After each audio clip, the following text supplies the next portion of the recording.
আসসালামু আলাইকুম ওয়া রাহমাতুল্লাহি ওয়া বারাকাতুহু। সম্মানিত হাজিরিন, আমরা বেশিরভাগ মানুষ পবিত্র মাহে রমজান মাসে যাকাত দিয়ে থাকি, আলহামদুলিল্লাহ।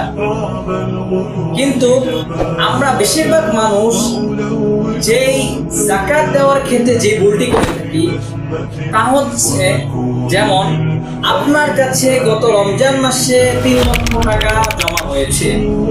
ইসলামী শরীয়ত অনুযায়ী এই বছর রমজান মাসে আপনার উপর যাকাত ওয়াজিব হবে। কিন্তু প্রশ্ন হচ্ছে, গত বছর রমজান মাসের ঠিক 2 থেকে 3 মাস পরে বা আরো পরে আপনার কাছে আরো 1 লক্ষ টাকা যোগ হয়েছে। এখন এই বছর কি আপনি 3 লক্ষ টাকারই যাকাত দেবেন নাকি 4 লক্ষ টাকার যাকাত দেবেন? সম্মানিত হাজিরিন, এই বছর রমজান মাসে আপনি 4 লক্ষ টাকারই যাকাত দিতে হবে।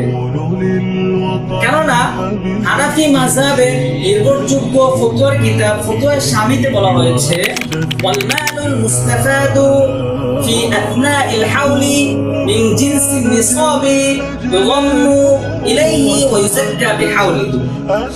সম্মানিত হাজির, আমাদের যাদের উপর যাকাত ফরজ হয়েছে, আমাদের উচিত আমাদের সম্পদের সমস্ত হিসাব নিকাশ একজন আলেম বা মুফতি সাহেবদেরকে দিয়ে করিয়ে যাকাত দেওয়া। ইনশাআল্লাহ আমরা এই আমলগুলো সকলে করার চেষ্টা করব। আসসালামু আলাইকুম ওয়া রাহমাতুল্লাহি ওয়া বারাকাতুহু।